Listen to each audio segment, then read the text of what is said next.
know about you, but I never get tired of it. Number 99, just as I am. I'm a mountain that has been moved. I'm a river that is all dry. I'm an ocean nothing floats on. I'm a sky that nothing wants to fly. I'm a sun that doesn't burn hot. I'm a moon that never shows its face. I'm a mouth that doesn't smile. I'm a word that no one ever wants to say. Don't want to stop. There's nothing to fly, nothing more.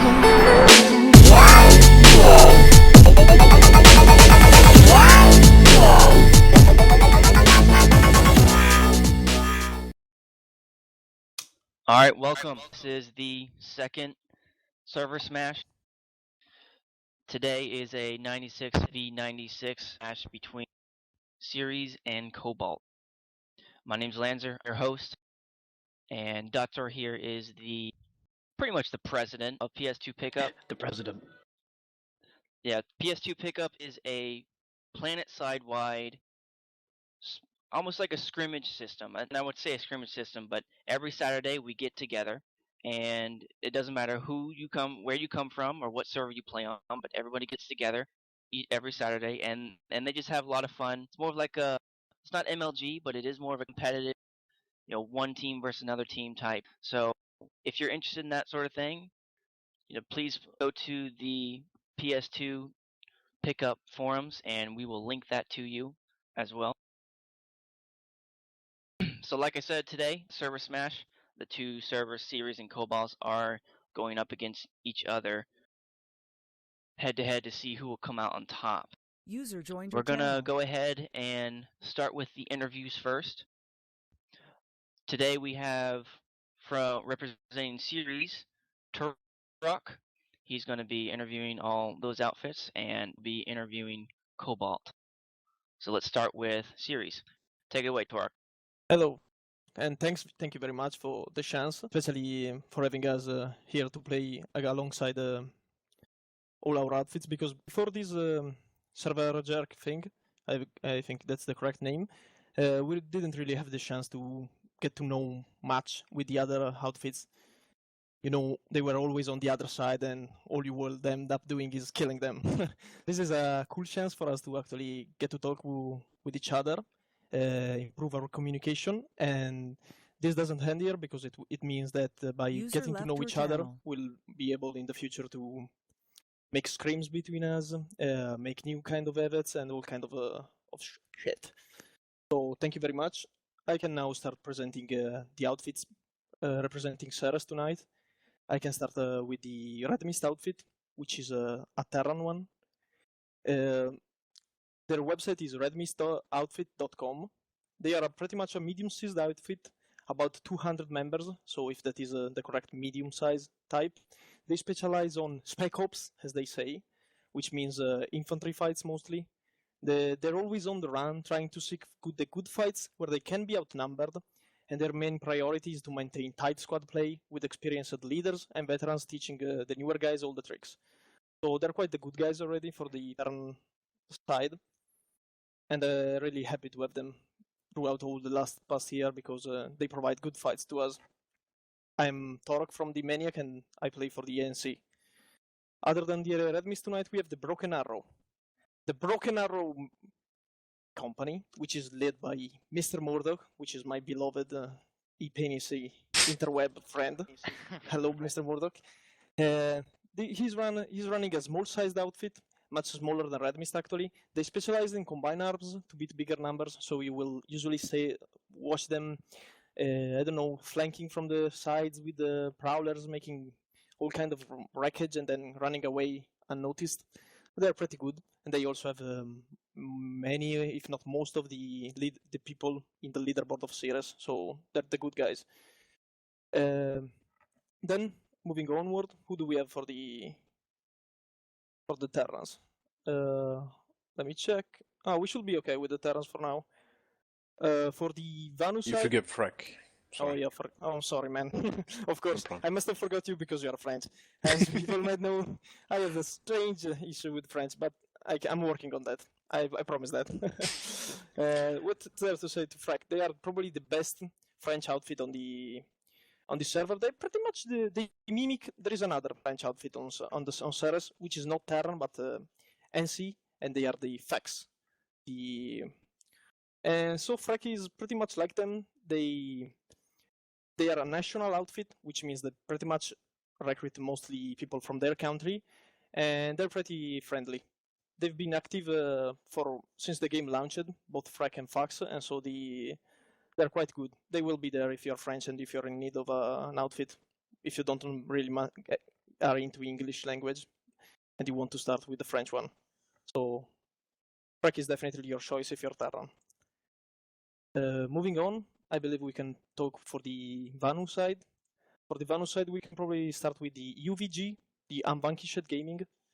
Their website is unvanquishedgaming.com. They specialize in pretty much everything. They are combined arms, as they say, as you know, Planetside is a combined arm. So there's outfits that do all kinds of things. They are a fun, free, and friendly community catering to casuals and competitive alike. They have really insane good players like Awarty, although sometimes he's playing his alts, but he's a really good guy overall. And that's it for the UVG. If you're looking for a good Vanu outfit, look up to them. Moving on, we can probably talk about the DMR, the Divine Hammer. They're a really, really small-sized outfit, and what can I say about them? You won't usually see them running with more than 6 people or a full squad, but they do wreck where they are. They are pretty much mostly infantry. They are maybe the best Vanu players on Ceres, and they try their best to improve themselves. So we have, as you can see, all kinds of outfits on Ceres, and I guess pretty much on every other server. We have small-sized elite squads outfits, Zerg ones, of course, and medium-sized. There's everything for everyone, all for filling all your needs. So that was DMR, Divine Hammer. Then we can, I guess that's it for the Vanu. Moving on to the NC, which is my faction, which I'm really proud of. We have a lot of outfits here tonight, playing for the event and overall. Starting with, I can speak for the Maniacs, as I'm one of the officers and third in command of the outfit. We're the best of the best for the Ceres outfit. No, seriously. You can look up to us just by googling Maniacs, Max Gaming to the Google. We pretty much focus on infantry with the Mayor outfit because we actually have 2 outfits. One, which is the main, is the Maniacs and runs most of the time infantry squads and promotes small-sized squad infantry fights. While at the same time, we have an good air pilots that do their best in the skies of Roxas. And in the meanwhile, we have this outfit which is called Macademy, which is pretty new to the server, and they specialize on recruiting. They recruit pretty much all the guys, and they are led by one awesome leader, which is Gigo. I don't know if you have ever heard of him in the other servers or anything. He's a really good guy, and he tries to teach the basics to each and every new member, to each and every new player of the game. So if you're NC and you're looking for an outfit to start with, Macademy is definitely where you want to be. It doesn't mean that afterwards you will have to join Max, but Macademy will teach you the basics to start through the game. And that was Maniacs. Other than that, going on, we have Sleepy Fist for the Fist outfit. There's not really much to say about them. Rather, the website it's pretty hard to look up on Google because it's written with numbers, so it's like Fist but with 1 and 7. And their description is pretty much we fuck shit up. That's what he told me to say, actually. He's gonna be one of the leaders of the platoons tonight, and he's a really good guy overall. Always working in the inter-outfit communications. So we're good to go with him. What's there more to say? FF418. FF418, of course. F4118. What can I say about them?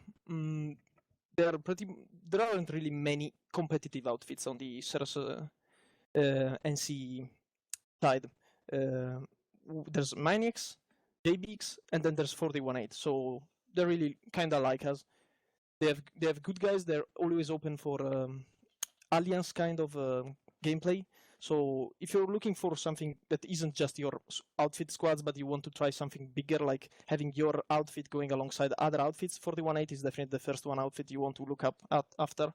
If you want to play between outfits, sort of an alliance style, they're always looking for that. And that's very good of them. Really good initiative.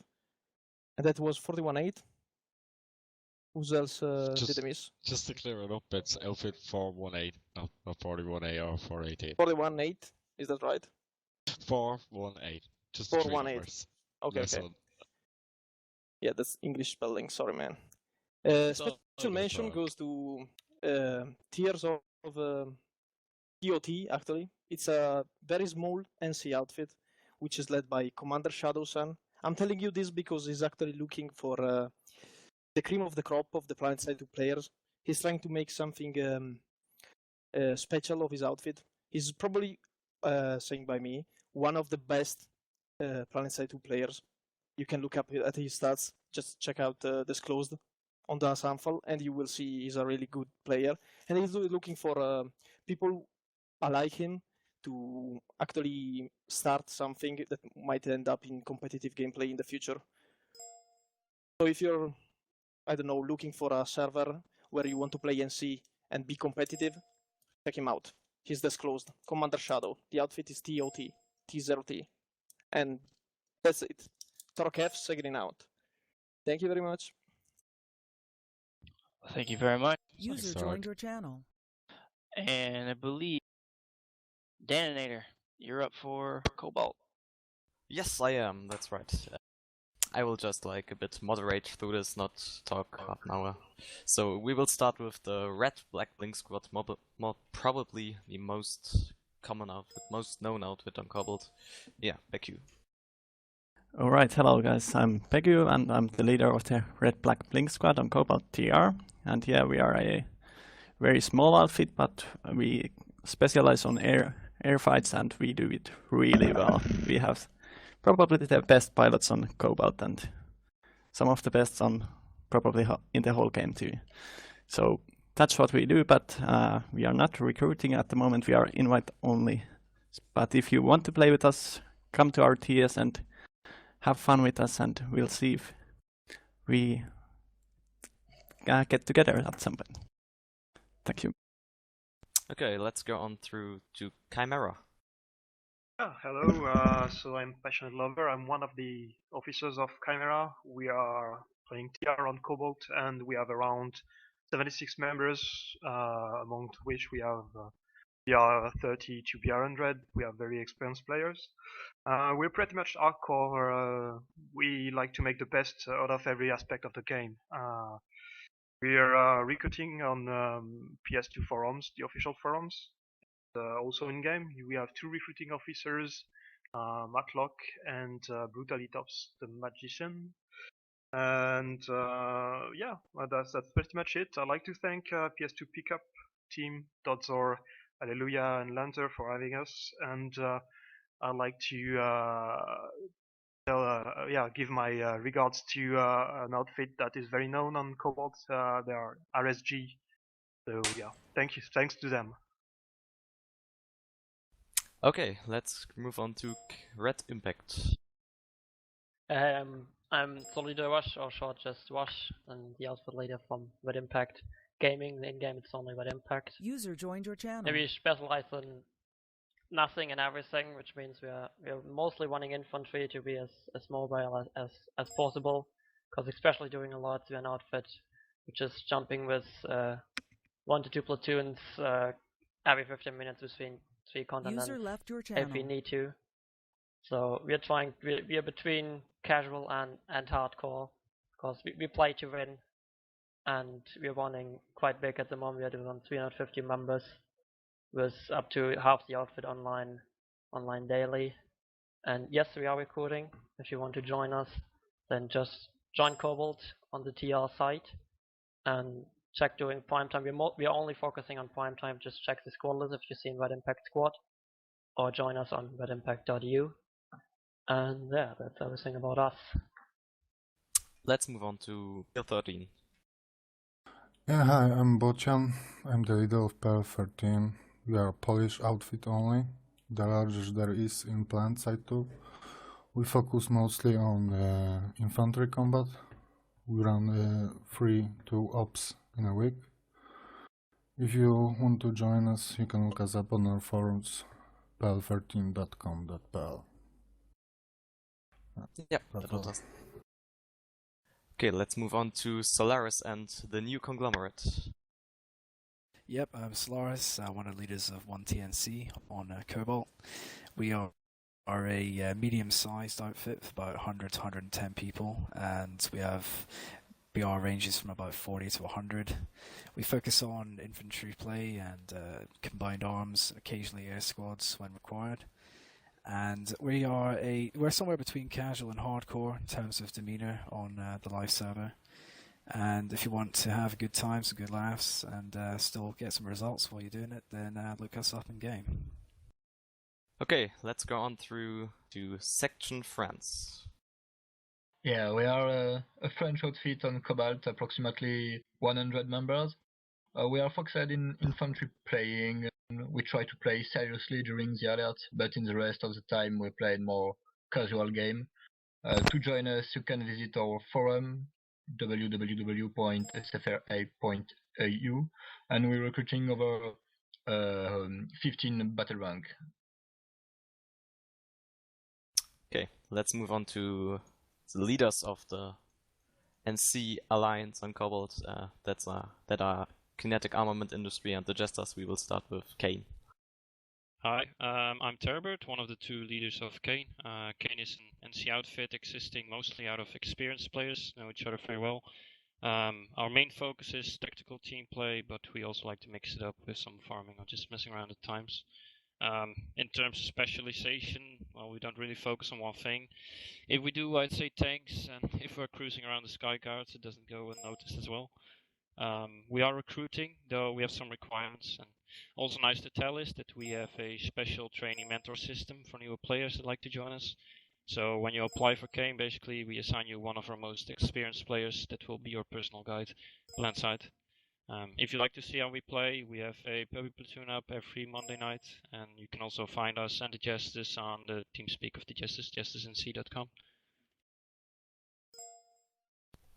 Yes, okay, let's go on to the Jesters, the best outfit on Cobalt. Kebab. Okay, so my name's Kebab, and I'm one of the officers in the Jesters. We specialise in infantry gameplay and a little bit of trolling. Quite a lot of trolls actually in the Jesters. We do take a serious approach to gameplay though. It's quite a casual attitude in the community, but there are elements of hardcore team play. And you can join us at jestersnc.com.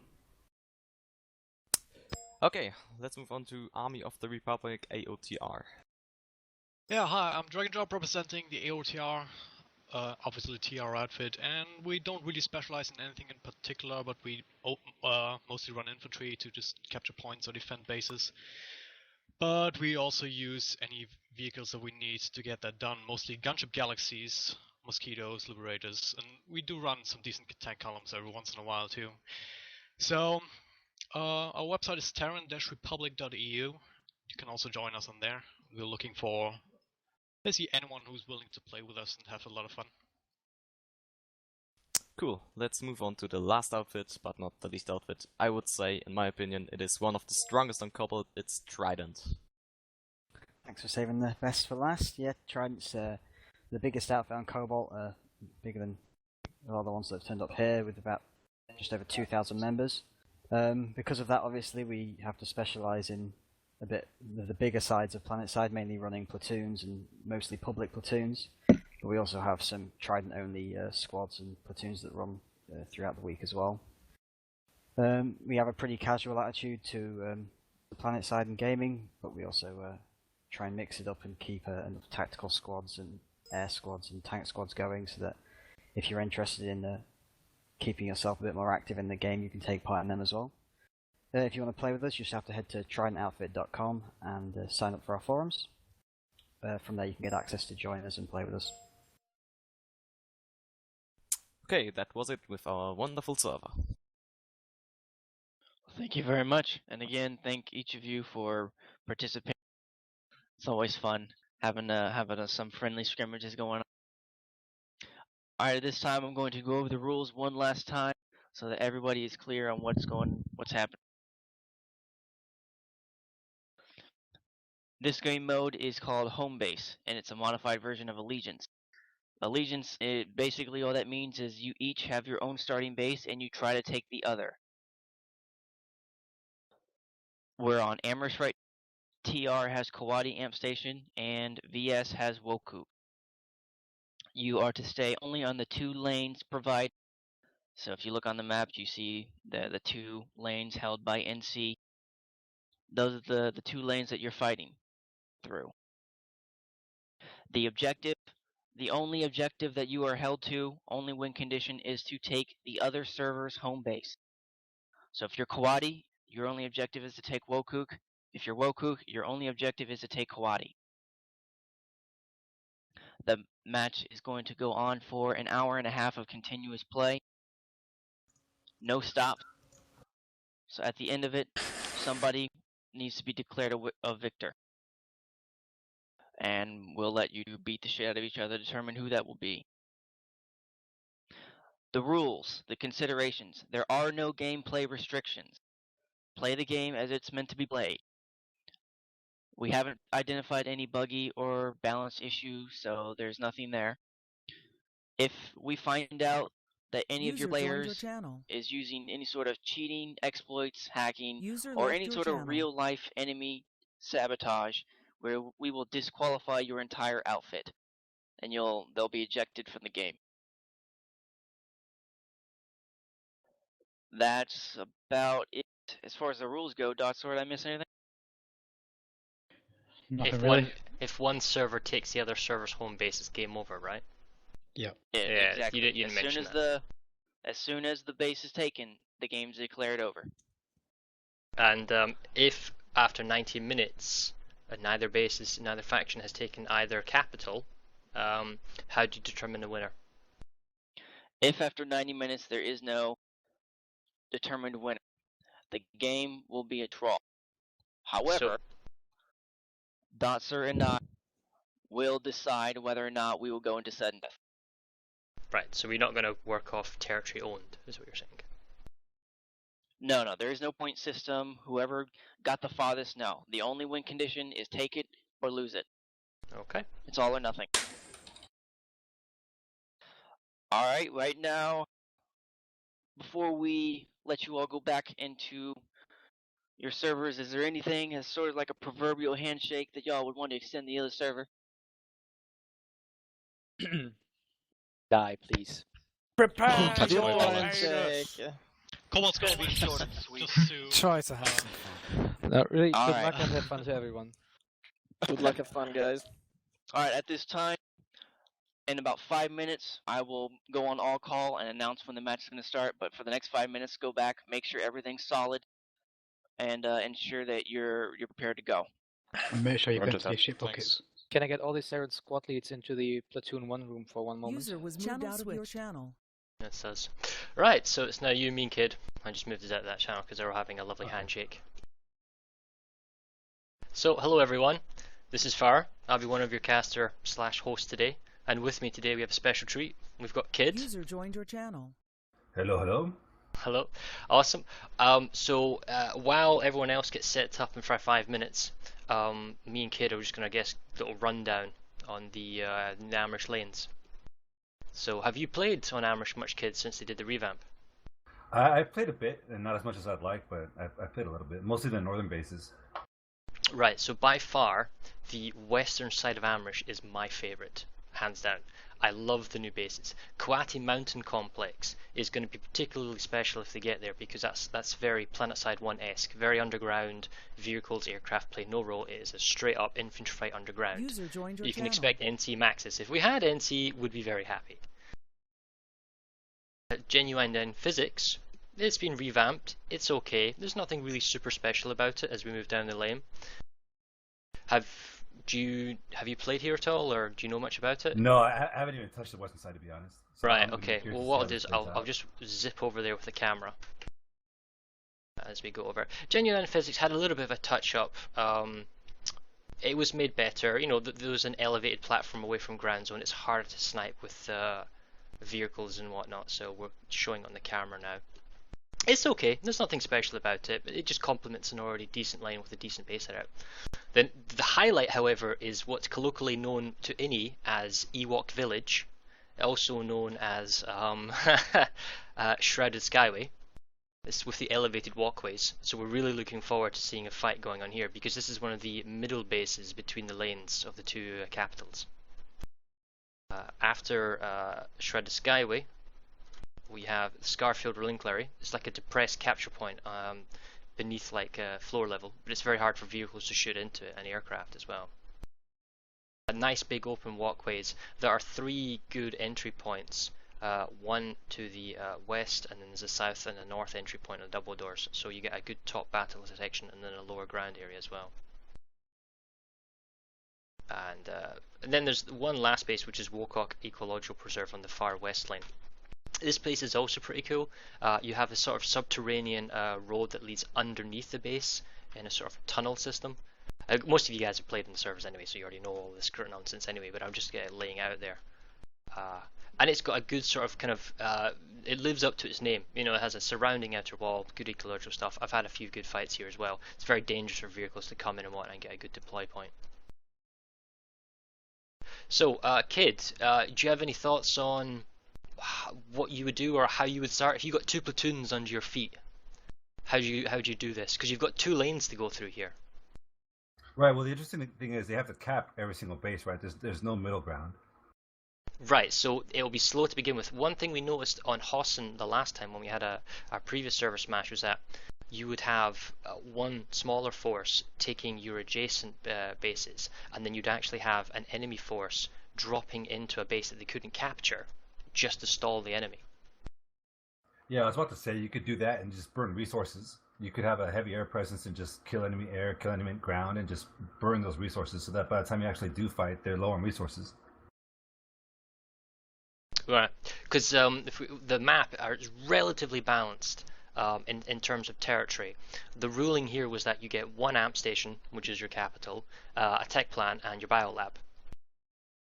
So, you know, everyone would have the same kind of, how should I say, you know, base benefit, and the resources should be roughly balanced. And I say very roughly. Yeah, it should be pretty interesting. And, hopefully. Do you know anything about these outfits? Like, do you have any standout outfits? I know Jesters are playing in Community Clash. Not next week, the week after. I believe they're playing FRS. Unfortunately, I don't know too much about all of the outfits because I know of Trident. Trident's a pretty big one. Right. Is there a limit to how many members people from an outfit can bring? Are they limited to 12 people? Because, you know, obviously it's a 96 and 96. That was decided by each outfit rep. So if they wanted 12 players, that's what we gave the outfit reps the flexibility to pull, as long as they met the player quota.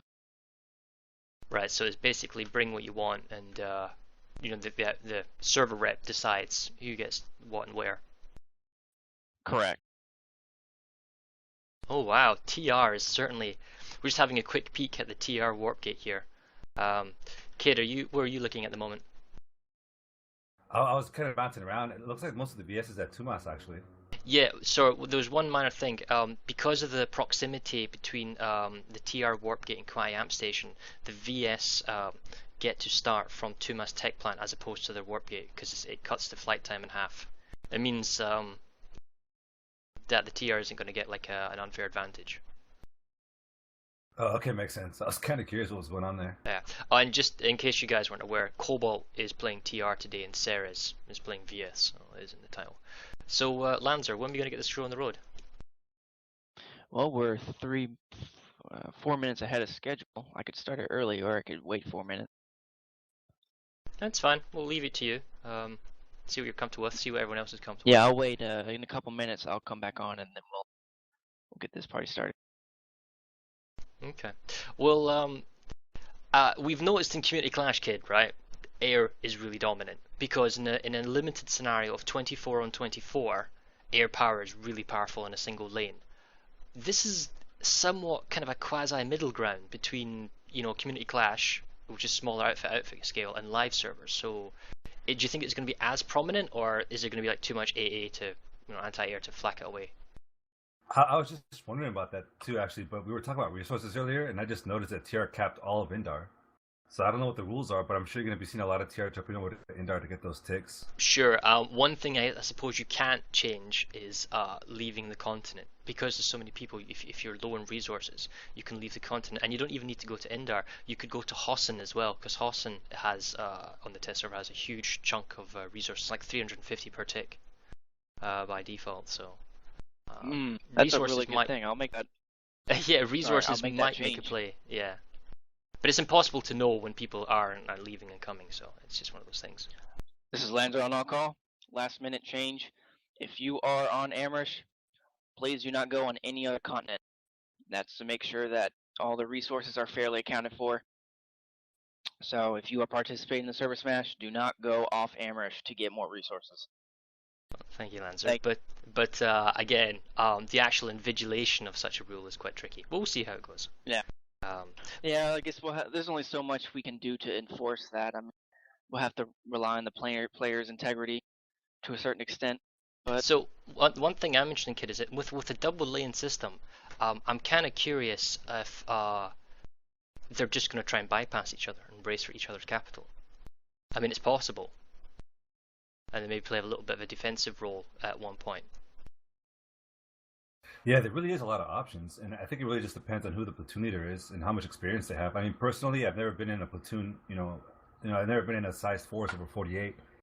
So right, hopefully and the guys that are actually doing the platoon leading know how to deal with 96 people on their side. And these are both EU servers, so although there's probably a common language of English and a core competence, there may be one or two overall leaders of said platoons, but how do you strategize? Because you're going to need like a general and his major and his captains to get everything done. So what's the command structure like? Do they just say, oh, I need these outfits to go here and this outfits to go there type of scenario? Or is there any more kind of tactics involved? yeah, and then also we let the servers decide that as well. All we tell them is what the objective is, and we give them the flexibility to create the command structure however they see fit. Yeah, that's one of the things we like about ServerSmash is it's the game as it's meant to be played, and we're gonna push the limits as far as first player goes. Well, But we're about ready to start this thing. Awesome. Well, one Attention final note. Walmart shoppers, stand by for countdown. Need like some sort of super quick countdown, but never mind. Right. Well, while we're 40 suspended, seconds. 40 seconds. Well, while he's counting down, of the two lanes, one is a 5-lane base, and the other one's a 4-lane base. The eastern side of the two lanes, I guess the tough point would be the Western Pass Watchtower, because it's a 3-cap point base. And on the eastern side, the Kwai Mountainplex is going to be awesome, even though it's only a single cap. 30 seconds.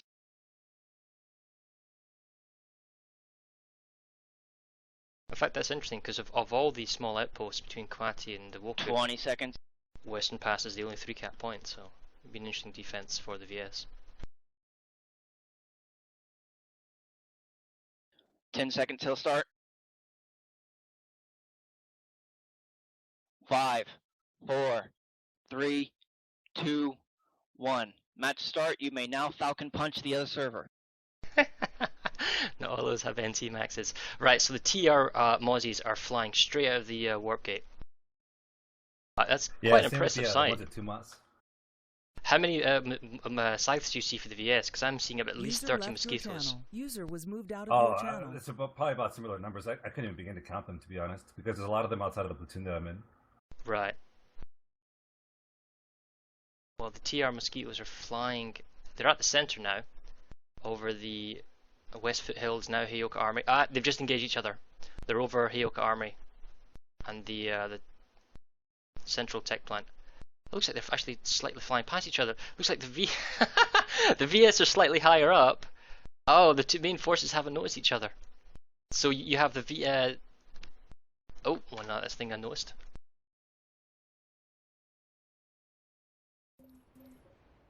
It looked like the TR were a bit split in the air.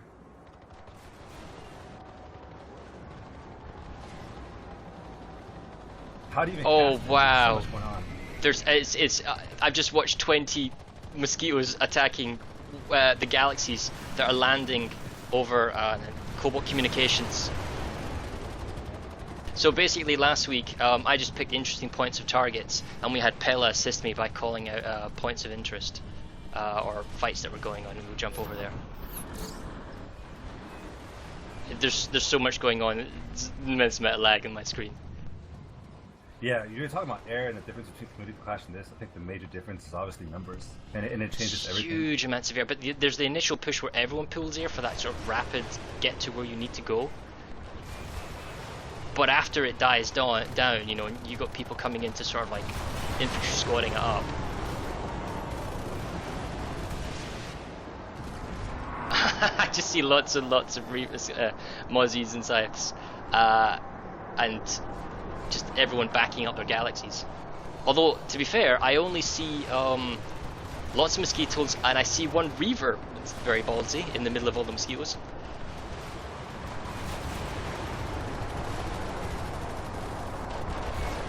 Quick look at the map here. There's a lot of fighting going over Hyoka Armory and Hyoka Tech Plant, but they're not actually on the lanes. Oh, interesting. I've been disconnected from TeamSpeak. Well, we'll see. Well, it's going to solo cast until. Hey kid, I just got disconnected from TeamSpeak, but I'm back. Moving on, it looks like TeamSpeak had an interesting heart attack. For the TR, they are slowly taking Coati Mountain Complex and Coati Fortress. Connected.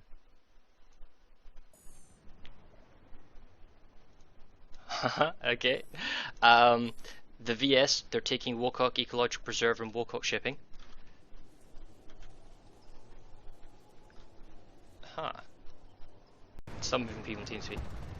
Okay guys, we're back. Apologies for the interruption in service. Everything decided to have a heart attack at once. So anyway, there is still a large air battle going on over Cobalt communications. So while both teams' ground forces are rushing to match up with each other, it's just one giant free-for-all in the air. And I gotta say, I see lots of TR aircraft. I don't see any Vanu. Yeah, I was about to say TR definitely sounds big time. Looks like they have like almost like a half a platoon up in the air right now. So we're over Hyoka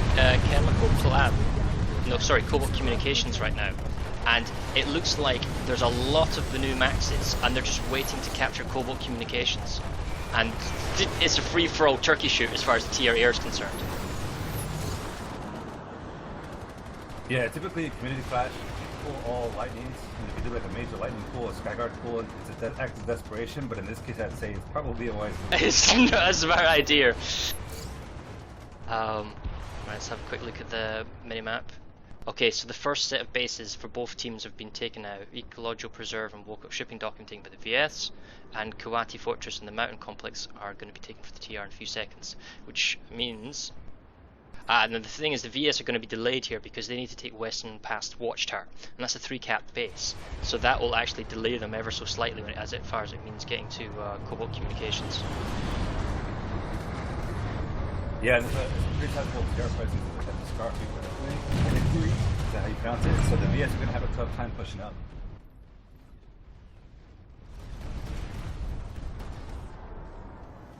One sec, I'm just going to increase your volume, kid, so you can hear you clearly over the noise. I think it was pretty much fell along similar terms to how you called it in the last match on Hassam, where the teams are being very offensive in this, pushing forward to bases they can't cap, but trying to hold off the opposition's cap on those bases. Well, the TR are flipping Cobalt Communications because they already have a link, and they've got all the air support. So it looks like the VS were trying to stall the cap for some period of time, and the thing is, they can't retake the point. So it just takes one brave, infiltrator. Okay, so we're actually showing Cobalt Communications. There's like an entire squad, if not, half platoon, currently on Cobalt Communications cap point. And we see a TR infiltrator just running in trying to flip the point, and he's getting it ever so more, a little bit more every time they go in.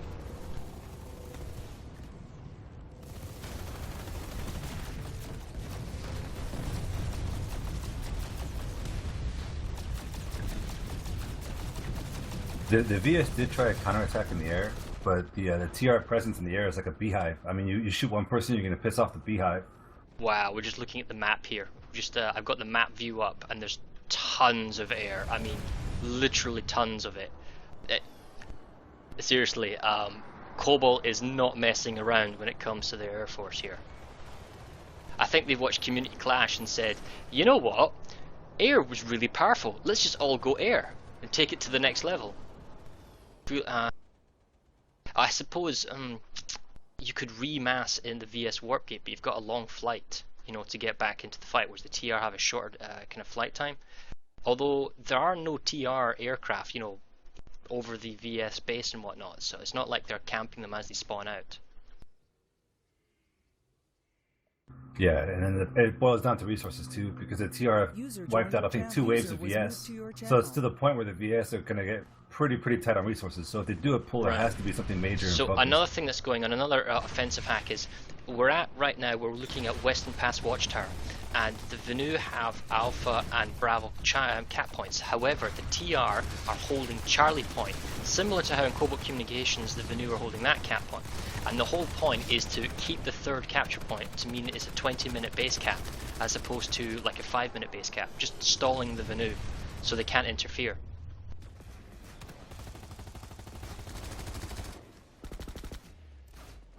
Although it looks like the Venu have finally got, they got the cap point, they flipped the point. There's no point for the TR to fight here anymore because they've lost the point, and since they don't have a link, they can't interfere anymore. Yeah, just as you said that, there's a pretty sizable VS presence in the air over West Pass. Yep. So it looks like they're mounting up for a counterattack in the air. We got a couple of guys fighting over Scarfield Relinquery right now. A couple of scythes fighting. Way too many Mozzies though to make a difference. I think they're just using ejector seats to get to the base. Yeah, so right now we have another force of TR actually at the Scarfield Relinquery, which is linked to the Venu base, Ecological Reserve. And although the TR don't have a link yet to the Scarfield Relinquery, they're just sitting on it and dominating it, preventing any sort of Venu interference. Although, since the TR can't interfere, we're seeing drop pods now from the Venu and a squad beacon, so if they can flip the point, the TR is powerless to do anything. Yeah, it's actually the Fist outfit. It's in the platoon that I'm in. It's their Alpha Squad. Right. Well, we had a couple of infiltrators drop in, but there's a bunch of... okay, I take that back. There's a little bit more Venu. But they're not getting close enough to the cap point. There's too many engineer turrets and just guys there picking them off before they get close enough. And coming in as infiltrator is really obvious. I mean, you notice the stealth mirage. And not only that, but you have so much air that they're just shooting those drop pods as soon as they hit the ground. Right.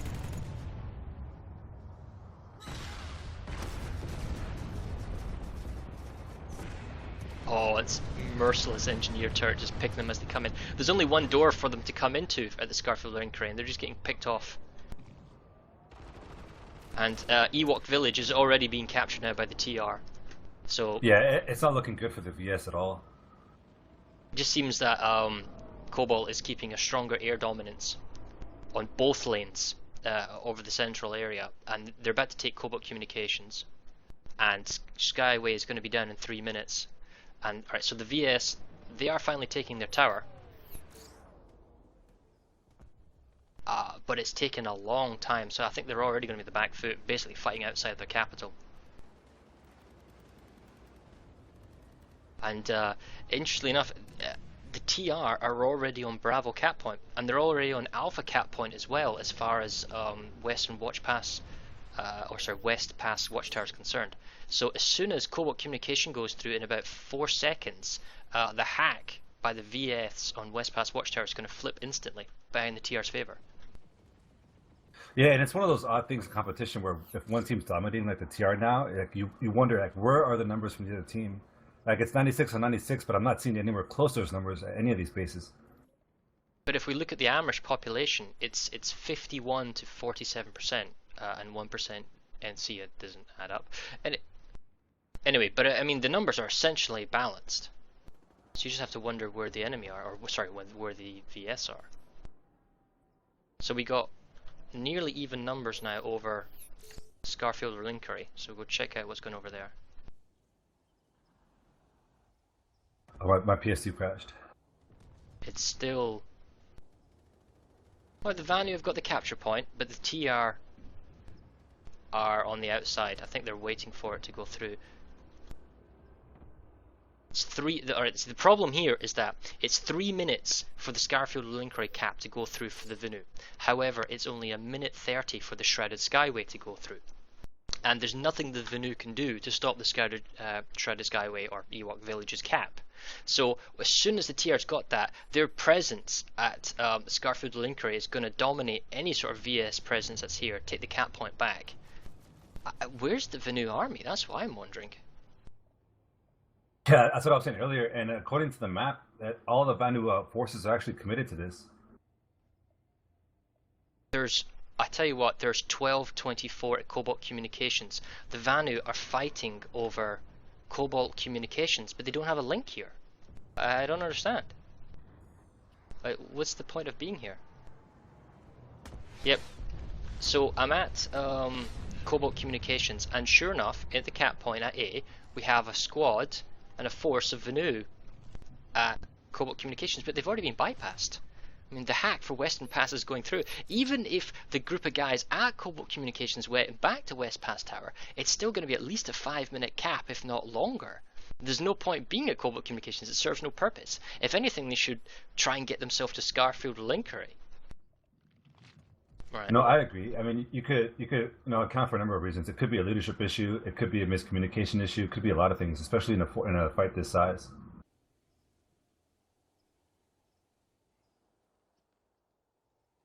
Well, we're looking here again at West Pass Watchtower. It does say roughly even numbers for the TR and VS. So the TR now has a link on the cap point and it's instantly flipping. So I question where all the VS are.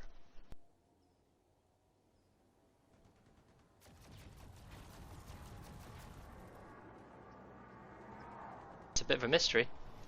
Yeah, 1 second, I'm logging in. I'll check as soon as I get in. Sure. I'm looking at the population, guys. For everyone on the stream, trying to figure out what's going on here.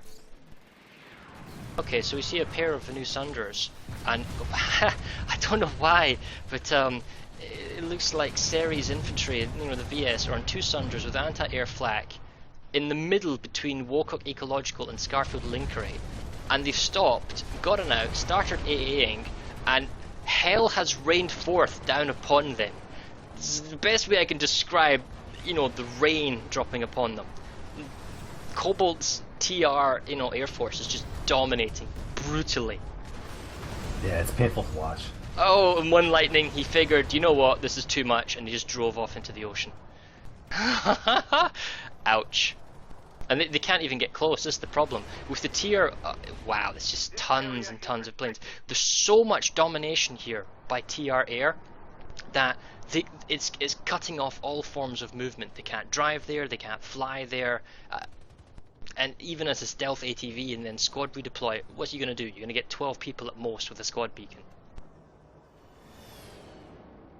Right. User left your channel. Well, it is an interesting problem, because what do you do in this situation? There's so much air. I mean, you're not talking about 4 or 5 pilots. You're talking about at least 15 pilots in the air. Right. So you have to have almost the entire platoon counterpilot. Like, if this was Community Clash in the 24 and 24 and the enemy was dominating with massive amounts of air, totally throttling you off, you have to counter with your own air, because they can fly so high they can avoid all your anti-air on the ground, your flak or your sky guards or whatnot. User joined your channel. And that's difficult to do, to get multiple outfits to work together to pull air naturally. And the TR, Cobalt, has just taken Western Pass Watchtower, or West Pass Watchtower, sorry. So they now have a link to the outsides of Wocock shipping dock. And Scarfield Linkery is about to go through in about 20 seconds as well, and then they'll have a link to Wocock Ecological Preserve. So I mean, the VS are really at it now. I mean, they're backs to the wall. We're flying right now over Wocock shipping dock, and then we see maybe 5 or 6 sky guards with the anti-air turrets. It looks like they're trying to push back on the West Pass Tower Watchtower. They've got a couple of deployed Sunders, looks like using a set of basilisks, and they've got infantry pushing on Bravo capture point for West Pass Watchtower.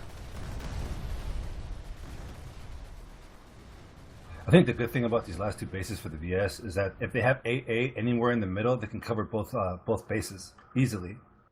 Right.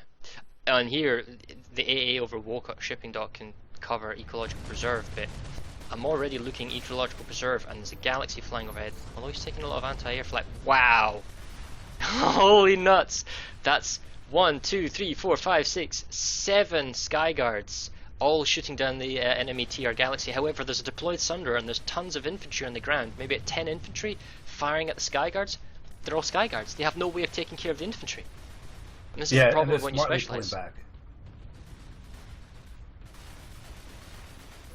Thing is, I wonder if it just comes down to leadership and if Cobalt's just that much better of a server, because it seems like anything that the VS does, they have a counter move set up and ready to go. right, I mean, it looks like they're working in squad setups. Yeah, they are, because this group of infantry that has a deployed Sunder, it's basically one outfit. So it looks like the Cobalt has assigned like sort of outfit objectives. Go do this here, or go do that there. And it's the same, the squad of Skyguards for the most part is the same outfit on the Venu side. The problem is that if you're a group of Skyguards, how do you call for support? And this group of TR infantry, they're not even interested in taking the base, they're just picking off all the Skyguards. So it's a smart play.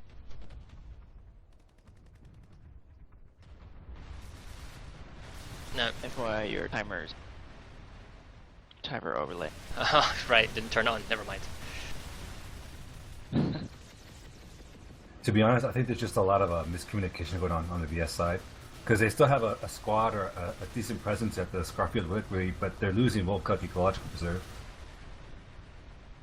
Right, yep, 33% And wants they're to go off. completely under pop there. They're completely under pop. Like there's no VS presence at all trying to retake that base. It looks like the main Venu presence is now falling on West Pass Watchtower. Although, yeah, they outnumber the TR fairly significantly, 68% to 31.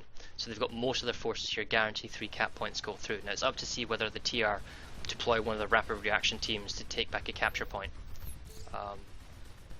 Or the TR could say, you know what, it's fine, you know, we can afford to lose that tower and we will just focus on taking Wokout shipping dock, which they have got a cap on. They've got lots of infantry on the capture point with 2 minutes 20. So for all the Venu's work taking West Pass Watchtower and securing shipping dock, they're going to lose the Ecological Preserve, and then that'll expose their amp station to being vulnerable and then capped. So they're going to have to come back. One of the interesting things about 2 lanes. I was about to say, you could call it interesting or odd choices from the VS leadership here. I mean, they're winning, and it might feel as if they're winning, you know, for just this one base, but by winning, they're losing, if that makes sense. So, it's kind of a hard choice to make, you know, to choose to leave a base that you're winning. But at the very least, they need to pull some of their numbers back. I mean, okay, so the Venu now outnumber the TR at Ecological Preserve. It looks like actually they have finally pulled back their forces partially to take back Wokout Ecological. And the cap point is flipping back and forth here. It is an outdoor exposed type. Yeah, and usually when pops drop that fast, it means that the Sunder got killed. No reinforcements from the TR here. So we have a bunch of Venu to the south, but a whole squad here. Probably an outfit working together. And there's trees in the way, but it looks like it's an outfit squad on squad fight going on between the 2 buildings adjacent to the capture point.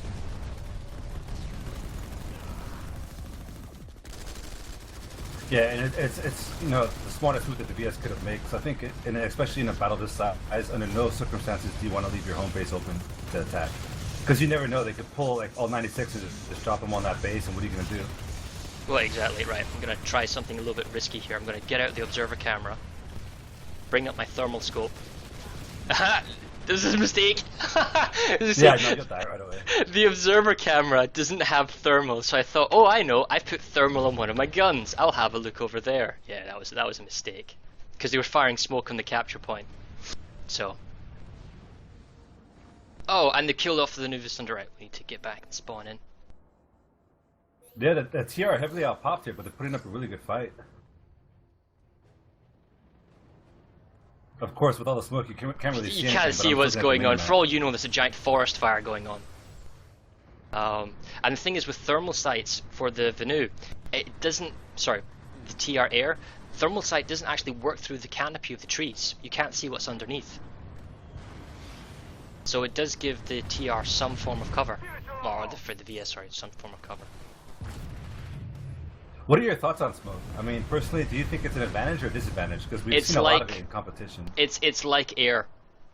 It's very, very powerful to the point where you have to preempt it, and the scope on your gun has to be the infrared scope by default.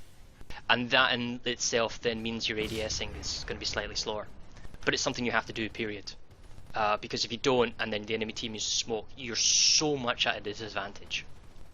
And it gets worse than that because you can also then use the flash suppressor. So you have to, queue up your enemy targets to make it effective.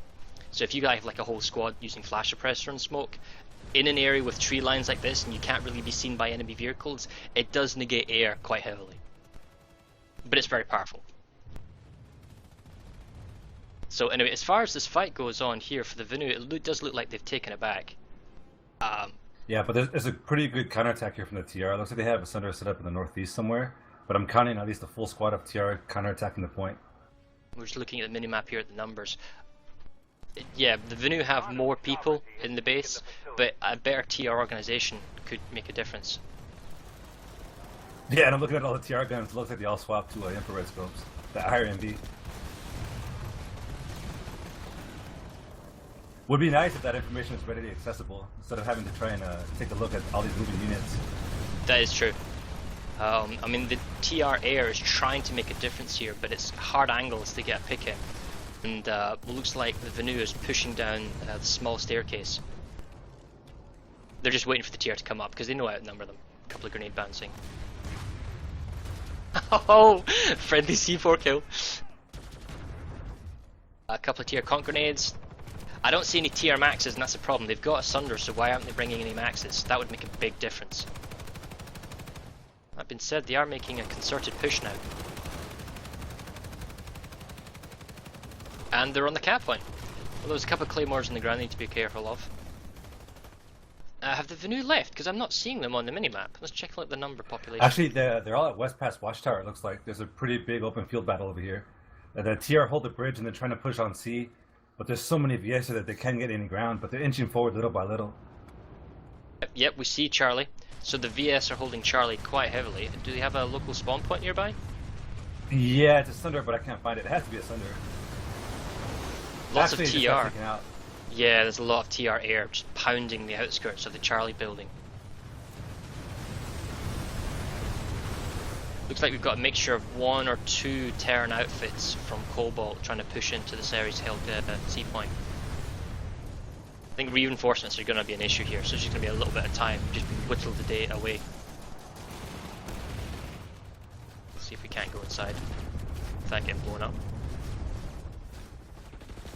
I think it's over. It's only a matter of time before TR take a C back here at West Pass. Yeah, we're looking That air now just at the came and Charlie cap crushed point. all the VS. There's so many VS inside, but they're exposed from so many differences, and there's a Terran res grenade now. They're going to run out of grenades, whereas the Terrans are just going to have a constant resupply. And smoke's just been deployed. I'm not seeing that many infrared scopes on the Venu. They're going to be blind. Thing is, one type of grenade I don't see very often. Do you play heavy assault much, kid? Yeah. So it's just my time split between that and medic. Right, so I play medic most of the time, and recently I've been practicing heavy assault, and conch grenades are like everyone's favorite, but I've been having a lot of fun with AV grenades. They feel more powerful than the standard grenade, and they're really destructive against maxes. And if you're cunning and you bounce them off walls or windows and throw them into a room, it makes it impossible for people to hide and just pick them all off. Yeah, definitely. Like the ideal push has a mix of AV and conch. You conch to slow them down, and then AV to wipe them out.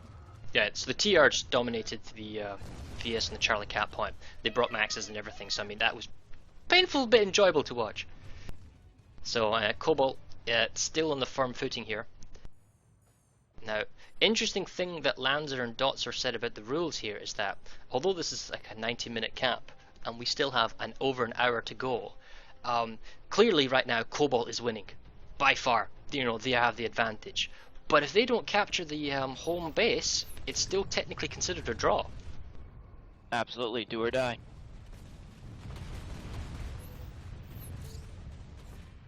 Well, we're flying. With the way it's been looking, I think it's only a matter of time, though. Exactly, because the Venu have been pushed back to Wocock shipping, and they have the population numbers, and they're using anti-air, and they're holding the the bastion turrets and the bridge walkway, but they're losing the ecological preserve. There's a lot of Terra Maxes on the cap point.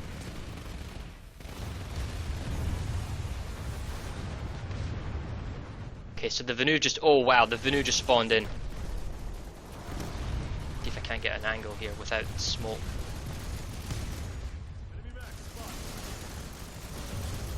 Yeah, pretty sizable push from the Vanu. Oh, but there's so many Terran Maxes here, I don't think they're all coming at the same time. They're coming in piecemeal by the Venu. They've got the, okay, Yeah, the Venu have got the they're ground all floor, floor. and the Terran have got the top floor at the cap point building that leads into A. So it's really easy for the Venu to throw down C4 and grenades on the ground floor, but it's really difficult for the VS to like throw their explosives or whatnot up.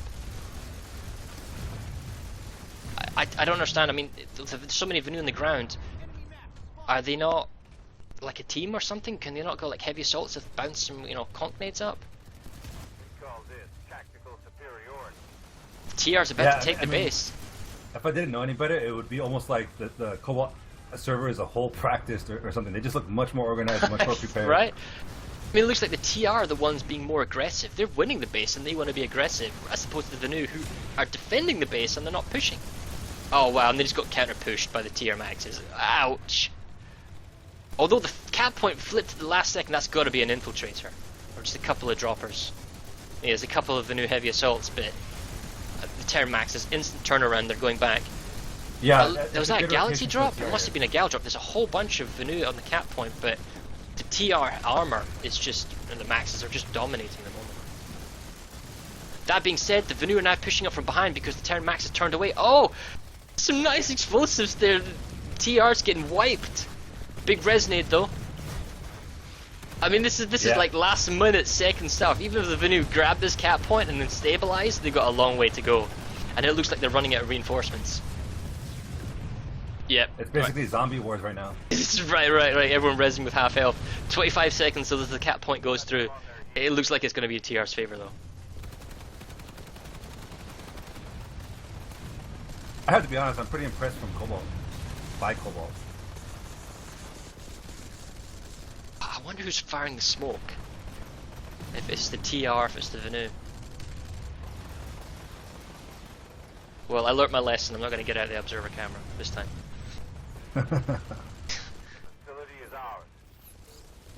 Yep, that's it. The base is flipped through. Base is flipped through, so the last stragglers of the Venu, they're just going to get picked off. I mean, we see a couple of beacons and whatnot, but... So now the thing is there going to be any leapfrogging? Because the TR now has a link to Wocock Amp Station. Have any of the Cobalt guys put their people in the base to begin with? I can already see a bunch of TR air flying over Wocock base itself. Looks like they're picking off all the turrets. It looks like they're going for a full domination victory here because we can see the TR air dominating over shipping dock. And they've even got the cap point, which is, oh, interestingly, is this underground? Oh, it is. That's cute.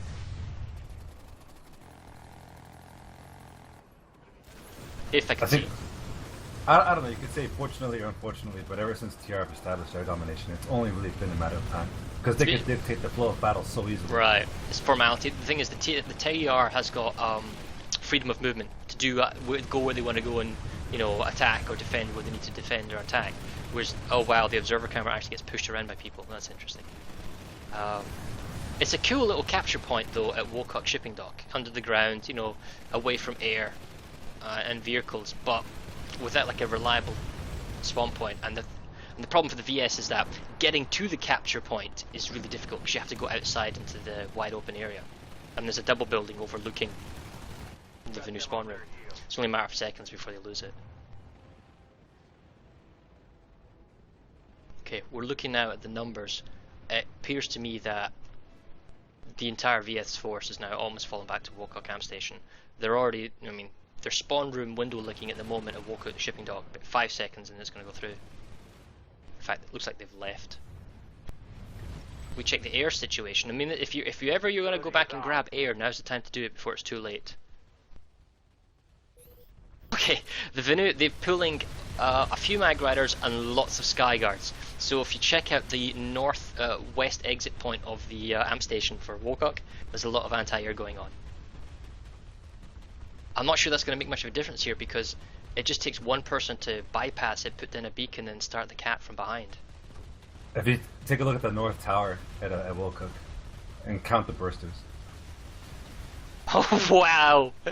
Somebody called for anti-air? And this is the problem though, bursters, they're really good at close in range, but it's really difficult to get a hit far away, and sky guards are less accurate, and even the wall turrets, you know, anti-air, are going to have issues with killing stuff. Well, okay, so it's the last man defense. Hey, I mean, they've got, what, 55 minutes to defend Wokok Amp Station. If they can hold it for 55 minutes, it's technically a draw. I would love to see that happen. Okay, so I'm looking at the minimap. There's a lot of VS Sunders being pulled, and lightnings. We can only assume sky guards. Now the TR, what's the TR up to? They've got both points. They've got equal numbers between Wokok Ecological and Shipping Dock. How are they going to plan their next attack? It looks like an armor push. They have plenty of armor Wokok shipping. Mix of prowlers, lightnings, and sunders. Right, I can see that. Yep, a few prowlers, 4 sunders, 5 sunders. Okay, maybe it's just a concerted push. And also from Ecological Preserve, they've got a number of sunders getting ready to move up. About 4. What's happened to all the TR air? Has they totally been dissuaded with all the enemy anti-air? I even see a scythe. I see a scythe. Wow, okay.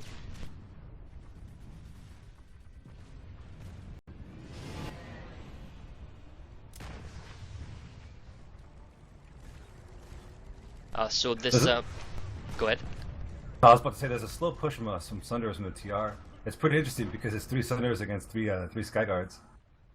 Right, we'll go check this. I'm looking at that anti-air north turret from Wokok, and it's not just all anti-air. There are a number of maxes that are anti-vehicle as well, and you've got some engineer anti-vehicle turrets. So any of the TR armor that leaves Wokok shipping dock is immediately exposed.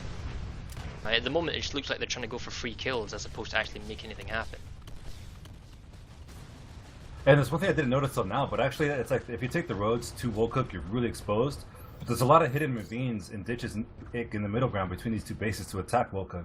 So you could establish a Sunderer there and get some infantry pushes with you know, rockets and things like that. It looks like there's a CBLT Sunder 9 out of 12, almost by the Venu Sky Guards near the north wall. Now, is CBLT an actual outfit, or is that just representing Cobalt? Good point. It's probably just Cobalt. You're right. I would need to check that. I don't actually have the list in front of me. But the fact is, they are now pushing up as an infantry group, and they're slowly. Okay, they're slowly clearing out the enemy. Kid, try turning down your graphic settings. That might help. It's working for me. Okay. But right now we're looking at the TR. Their infantry push. Only about 10 guys, but the important thing is that they're harassing all the enemy sky guards, and we also see a number of prowlers pushing from Ecological Preserve. 3 if we include the one at the ammo tower. So they're slowly pushing all the VS armor back into their base.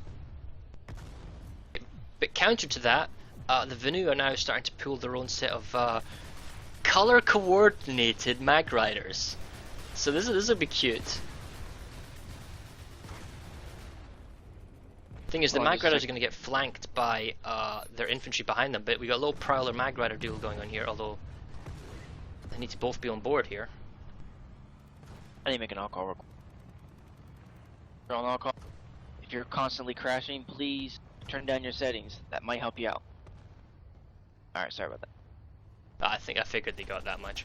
The mag riders didn't seem to be interested in killing off the Terran prowlers. Not sure about that. Maybe because they were getting locked on by the TR. TR infantry still hold a forward ridge line. It's because the Sunder's depressed. Oh, now what's he going to do here?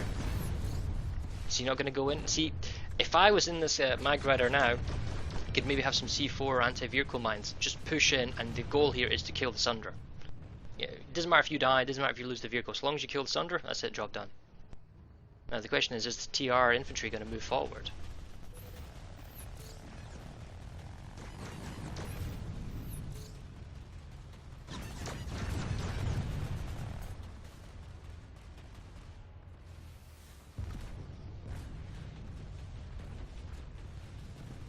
You know, it's one thing I noticed. Actually, I'm watching your stream right now, though. Like when you think of Planetside 2 and the idea of fictional war, I think 96 versus 96 or even 48 really encapsulates the idea. It's You're pretty. seeing a lot of stuff here that you wouldn't see in a 24 simply because of the numbers. Right, and so I remember back when the MLG things were starting in the original start of like. Oh wow, the Venu have actually pushed an infantry push towards the Terran Sundra. That was their forward kind of operating point towards the base. So I mean, they have pushed out the Venu and they are clearing up the TR. TR attack seems to have stalled, but it's mainly just because there's a large concentration of Venu on one point now, and they got lots of cover. But as you're saying, sorry, in the original MLG, as we're watching this Venu push forward into the TR armor, was 48 and 48, right? But that was all one outfit on one outfit, and it was an interesting approach. But no real outfit could field 48 people as a proper group all the time or practice with it. So what I like about the ServerSmash idea is that you can get your 96 on 96 and have that feeling of large scale kind of battles going on. And if you can get it in a decent lane similar to this, you know, 2-lane push in Amerish, it really works. I heard rumors that they're actually trying to double the numbers for the next one or a few ones along the line. Shh. Oh, shh, not supposed to say that. Shh. But those are just rumors for the time being. Rumors, that's all. Well, it looks like TR armor has been pushed back by infantry to the ground. A mixture of sort of an anti-air blanket over the Wokock area has given the Venu infantry enough leeway to get out of the ground and attack. I mean, I see fresh TR air, but nothing's really coming out of it at the moment. Okay, we do have some TR inside the base. They've charged one of the generators, they've charged both the generators. Do they have a spawn point? Let's have a look. Doesn't look like they have a Sunder, so it looks like they're working off galaxy drops and possibly squad beacons. Well, now the Venu has a challenge because they have to come back inside their base. I mean, and the vehicles aren't going to do anything because of the obstacles of the amp station. Yeah, and funnily enough, there's like about a squad of VS between both bases, but they're pushing on Wokock, ecological preserve. They're just running across the landscape here. Because the catch here is that because there's two, and they have got a hack on Wokock shipping docks. I mean, that's kudos to the Venu, but the problem is they need to get a hack on ecological preserve as well. And unless they get both hacks on, then they're gonna lose the amp station. They're gonna have to come back. The trick here is if they do, however, get 2 hacks on, then they need to split their forces and defend 2 cap points, whereas the TR just needs to defend one and have somebody at Wokock ready to flip. And if the entire Venu force is caught off foot in the wrong base, then the TR is going to have a really easy job of capturing the Wokock camp station. Oh wow, okay. Yeah. There's some Venu galaxies flying around. It looks like they're ramming the TR galaxies. And if I follow them right now, they could possibly heading for ecological preserve. If they didn't freeze. Interesting. Yeah, no, it looks like they landed for some reason, or did they die? I'll go check it out. It looks to me like they've frozen and the infantry has decided to jump out. And oh, the 2 pilots must have crashed. Wow, talk about bad luck.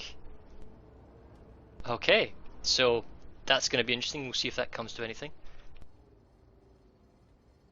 But yeah, I mean, right now I'm running on medium settings, guys, and it seems to be stable enough. It's a lot more stable than it was in Hosson, put it that way.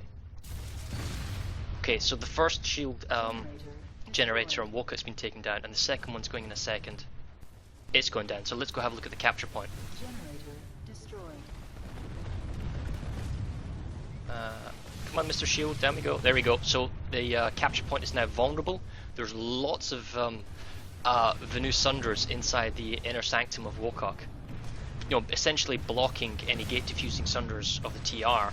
The TR is now moving in as a concerted group here, from both flanks, both sides, with Sunders and infantry. Sorry, not Sunders, Maxes. And they're on the point. And crucially, they've got about half platoon on the point, maybe 2 squads.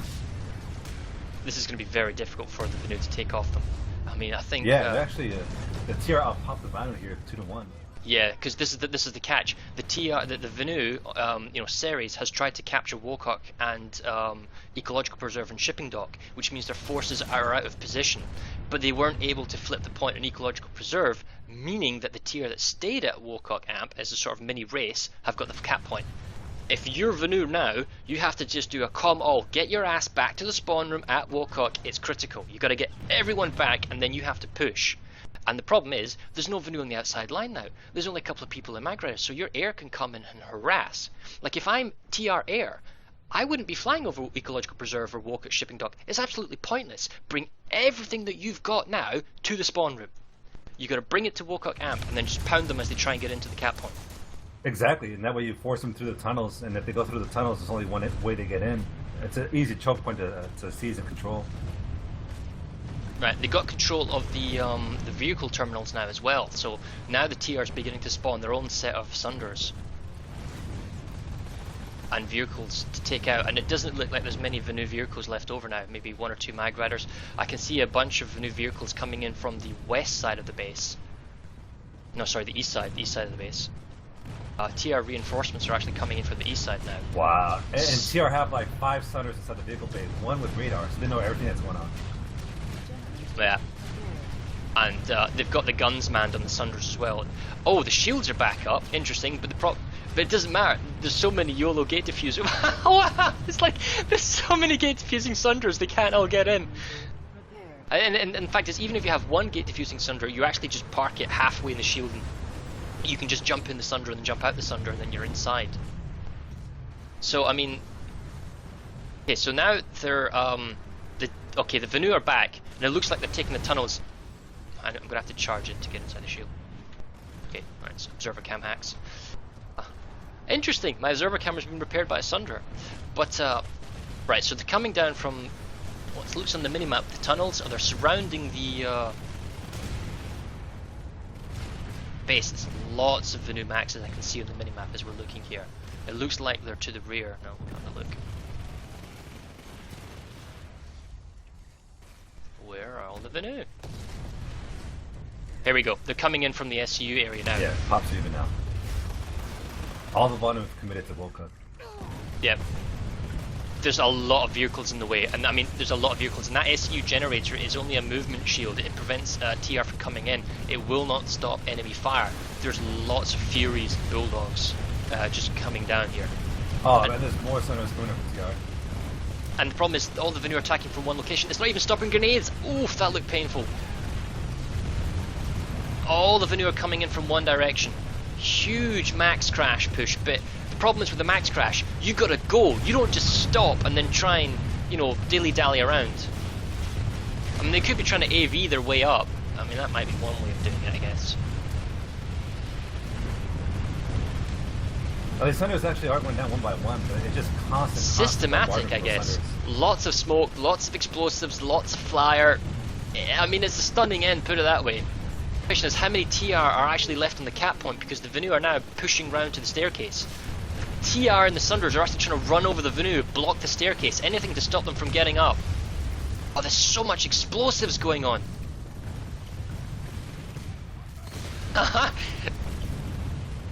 Whoa, just flying Sunders past the screen. Okay, so the Venu have got the ground floor. They've cleared out all the TR vehicles. It's a good push. Now they're pushing up to the capture point.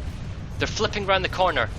Come on, where's the TR anti-vehicle, turrets? Where's the anti-infantry turrets? And there's a whole bunch of Venu Maxes behind the shield generator at the jump pads, just waiting for their compatriots to come around the corner before they push out. It's like a Mexican standoff because they're behind a shield and they can't do anything. And the TR, there's a Venu, the Sunder section. It's 2 minutes 30. Why are they wasting all the time on the ground? They should be pushing out. Okay, TR getting picked off from the top. Light assault's coming up, throwing C4 down on the TR on the upper walkway platform where the cap point is.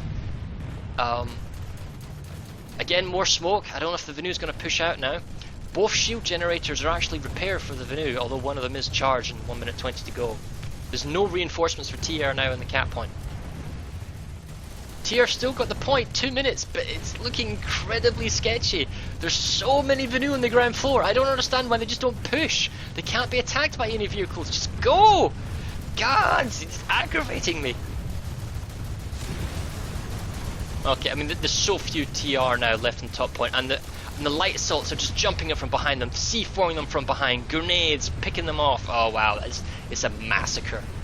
Now, if I'm TR right now, kid, what do you do? Because do you get reinforcements in as quickly as possible, or what? Yeah, just do what they did before, just tossing Sunders like crazy. Just keep hammering down, use all your resources. Oh, the SU gen's been charged. It's only got 50 seconds to go, but no, the Vanu's immediately turned around. It must have been like a... Yeah, it was just a couple of stragglers, so they've got that saved. Although the TR, they've got some people pushing in. Must have been a galaxy drop on the SU generator on the rear side and the south side of the base. There's too many maxes though. They can't stop, and it's a narrow channel. Crashed again. The problem here is that the tunnels are leading straight to the SU generator room, which means the VS can get in instantly, and the air force for the TR counts for nothing. So they've got so many maxes and infantry, you don't need to worry about squad compositions because you've just got so many people. You always got a medic, you've always got a max, you know. And with that one narrow choke point for the TR, because the SU generator shield's down because the capture progress of the base has progressed far enough so that shield has gone down, exposing the SU generator, which is why the TR can come in right now from the south. And that's their one entry point because the two shields on the adjacent side of the map of the base are currently okay, one's damaged and the other one's 40 seconds till it blows. Just looks a massacre though for the TR coming from the south. One gate diffuse Sunder just popped in. Has he got any turns? Well, no, he's by himself. Oof, he's got painfully C4'd as well.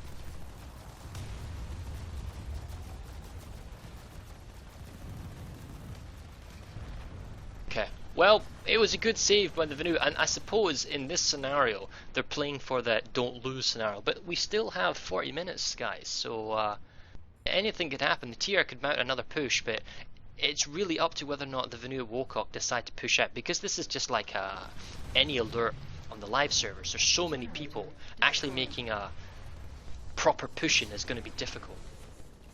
And so many explosives, anti-tank mines and C4 and whatnot. The shields are down, but now the Vanu have defended the base enough so that the SU is defended, and that was an interesting reaver.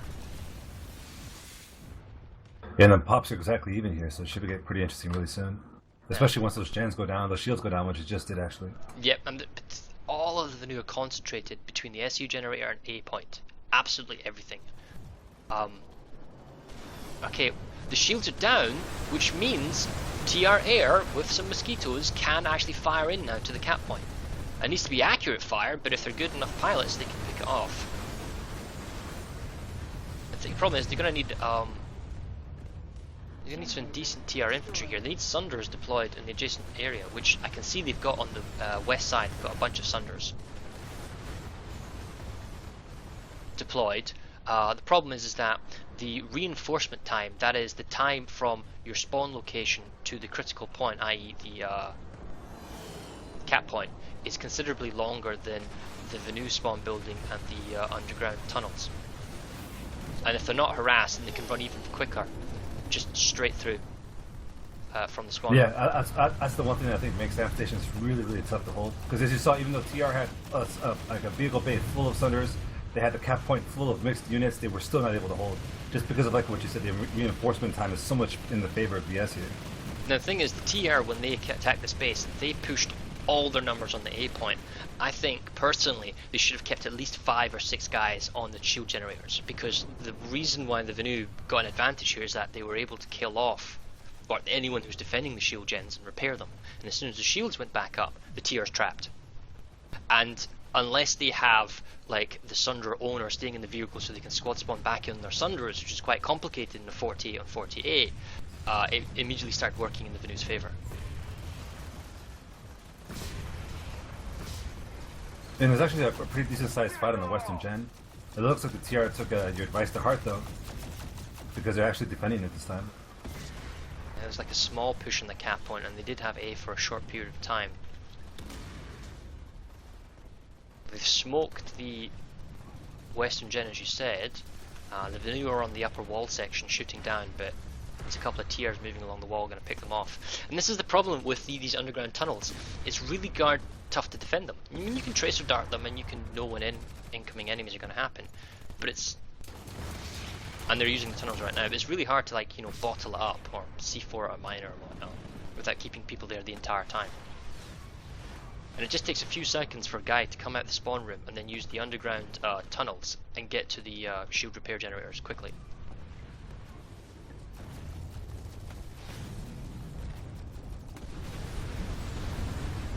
Okay, we got another TR push coming in from the west side this time. About 4 maxes, 5 maxes, whole bunch of infantry. Doesn't look like a huge number.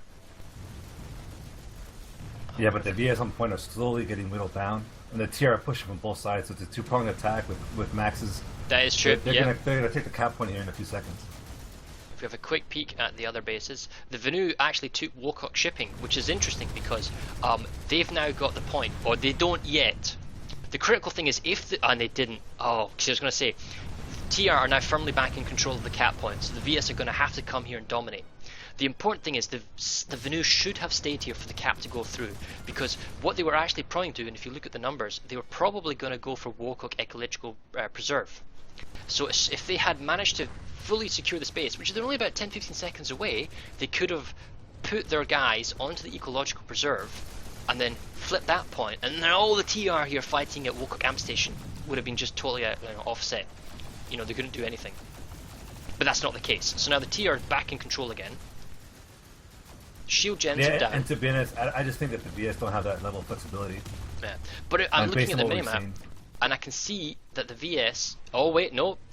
I was going to say the VS are at the shield generators. I think I just crashed. Don't tell me. Oh. No, they're actually at the Western Gen, trying to retake the vehicle bay gen, or the vehicle bay I crashed. shields. So you do some radio commentary, and I'll just load the game again. Alright, so the VS are actually trying to re-secure this base slowly. I think they realize they have some time. They only really have 5 minutes left on the clock, but they're trying to basically do what they did in the first wave, which is retake the vehicle bay gens and put some pressure on the spawns. So I mean, if anything, what we've seen from this match is that Cobalt is much more flexible. Like they're doing different things, but it just like Farrah was saying earlier, that the time to actually get to the point is so much in VS's favor that VS can lose multiple waves, you know, to basically TR's one wave. But TR have a pretty sizable force on point, but the vehicle bay gens are up, and they have no center reinforcements in the bay, which could be a few things. Maybe they just didn't call for it. Maybe they just ran out of resources. But either way, with even if they had all 96 people on point, it'd be only a matter of time before VS took them out. Now, VS have actually, once they resecure the Western vehicle bay, they're actually pushing towards the point. So it's going to be a push from, it looks like the SCU area plus the vehicle bay itself. It's basically VS's game to lose. I mean, you've seen multiple times, and even with the different amp stations and new amp stations, that it's really, really tough to take. Alright, cool. Yeah, and VS are actually doing a pretty good push here on point. So the tier just got whittled down. It's rough, man. I mean, if you're in this situation, what do? You could drop 196 on point, and you're still going to get whittled down. You don't have very many options. The problem is that you have to stay at the cap point for like 5 or 6 minutes. And this is the catch. You have to defend not one location, but technically 3 locations. Or at the very least 2 locations. Keep one of the shield generators down and hold the cap point. You can afford to lose one, like the shield gen and the cap point briefly, but it's really hard because you can't bottleneck the spawn room. You know, because of the jump pads letting you jump up top and then drop down, and because of the underground tunnel, it's extremely difficult to capture the amp station when it's like really high numbers. Because light assaults, it's also very exposed, the capture area, because light assaults can jump up the side and flank, and and they can drop down from the roof, and they're hidden behind a protected shield gen. So the shield gens need to stay down at all times. I know it's if you haven't. If I were ever to argue like respawn timers being based on death, I mean this is the perfect example of why that should be. Okay, so one way they could actually do this more than anything else is the cap point has now progressed far enough that the SCU generator is now vulnerable. Tell you what, this is a tactic. get the entire TR force on the SU generator. 40 seconds, you win the base, period. If you take the SU generator in 40 seconds, it's game over. And we got the TR on the SU gen. They may have realized the value here, and they've got the tunnels camped. Venu res grenade, we'll see how that plays out, probably not very much. But this is not crucial, because the Venu have to get back here fast. And they need to save the SU, because without the SU generator, which goes in 20 seconds, and this looks like it's over, it's game. Because they don't have any Sunders to deploy from, and the next place they have to spawn is either Wocock Shipping Dock or Wocock Watchtower. And I don't even know why they're trying to take West Pass Watchtower. There's no point taking that base. Yeah, SU's gone. It's gone 1 sec, there we go. But that's got to be game. You've just killed off the spawn thing. Now the Venu have just come in. So long as the tier can just hold on to this one push, lots of Venu coming in from the underground pads, about 10 of them, they're about to jump up from the underground jump pads, but the tier, they're waiting for them. Incoming smoke, explosives, here comes the Venu jumping up. Maxes are waiting for them. It's one of those cases of too little too late though. Exactly. You don't even need to know who you're firing at, you just hold the button down in that sort of general area. I've got an MCG or I've got a Max, you know? So, ouch. Like, Venu are still coming down the ground, they're now bringing Maxes. It's not one big push, it's just a continuous stream which is working against them. Right, here come their Maxes onto the ground.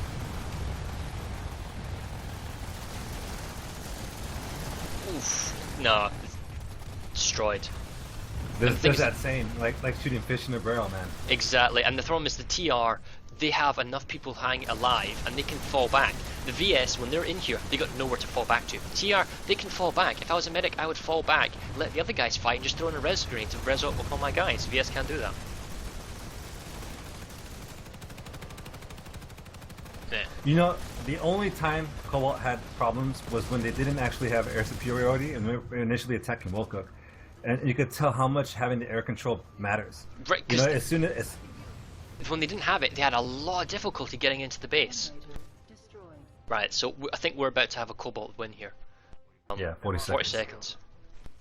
It would take some miracle. Right now, the tier could probably move everyone on the cap point. You know, get off the SCU, get to the cap point. Yeah, there's a VS Galaxy coming in. There's about 2 squads dropping, but they only have 20 seconds. This is it. This is the last push.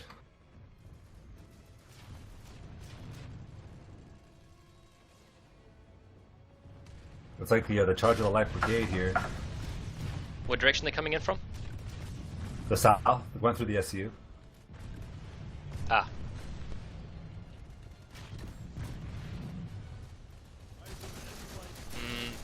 Nah, that's it. Game over. Well, there you go, guys. Cobalt wins versus Ceres. It was a good game. It was a very interesting fight there at the end. So, GG Cobalt. Yeah, they won very convincingly. Air power, man. Very nice. So I guess we'll pass over to you, Lanzer. You just want to grab your people, do your post-match interview and all that kind of, and we'll let you take the lead, okay?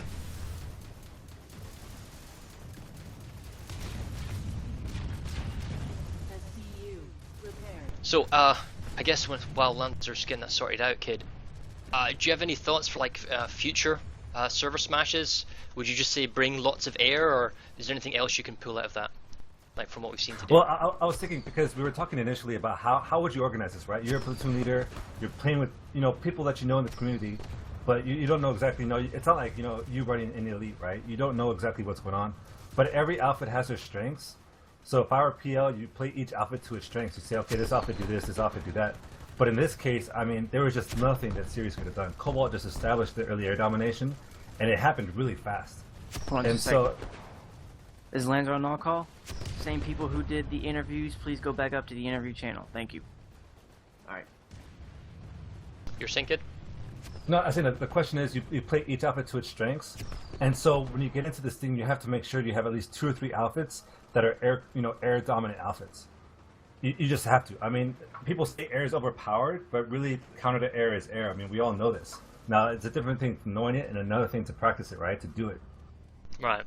But the thing is, there's just so many of them. It's like, if one faction, even though they may have like one outfit or two outfits like air, and you've got like 12 people who are really good at air, right? Maybe even, 20 people that are really good at air. If the other team brings, 40 guys in the air to begin with, and you get picked off, what do you do? I mean, that just sounds huge, man. Yeah, well, I mean, honestly, if it were me, I would have done an all-air pool to start.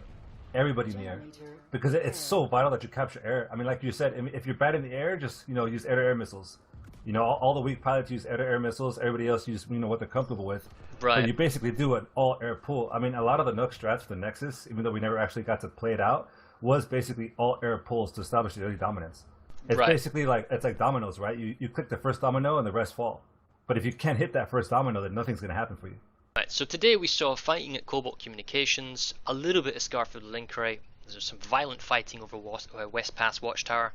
There was some really good kind of skirmishes at Wokook Ecological Preserve. Shipping Dock kind of went back and forth twice. It wasn't super huge, but it was interesting. And then there was some really, really nutty fights going at Wokook Amp Station with the VS trying to defend it. And they lost it mainly because they were trying to probably move out and grab some of the other bases. Some of the things we didn't see today, which I wish we did, was definitely Kwati Mountain Complex. That's purely an infantry only under the ground, but the problem is the attacking team Sunders would have been exposed. It's interesting to see how airplay could have done an effect there, because the respawns from the beacons or the Sunders, you still need to protect the outside to push in. But maybe we'll see that next time. Yeah, it's almost a perfect lane for this size of battle too, because you have the western side, which is a bunch of close bases that are close proximity to each other, and on the east side, all three bases are so far away from each other that it could bring up some interesting conflict there. Right. What we're going to do is we're just going to drop down to the interview channel. Let's go, Lanzer. All right. Yep. I wasn't live for more than, I wasn't live. I wasn't in the game for more than 5 minutes at a piece. All right, so this is the end of the ServerSmash as far as the gameplay goes. Looks like Cobalt TR was able to pull a victory against the Alamo of the series. VS fighting there, tooth and nail to defend Wokook Amp Station. That was a very hard fought, I know, for both sides, and now we're just gonna get Farah and Kid to kind of ask how things are going and do their thing as commentators. Go ahead. We were hanging for a few minutes before we got back into the game, and then by then we were just backtracked so hard it was really hard to get back into it. Let's drop the Cobalt. That was basically it as far as I'm concerned. I was in command of the 2nd platoon for Ceres. As soon as we lost the air game, I just saw our territories on the right lane just falling back.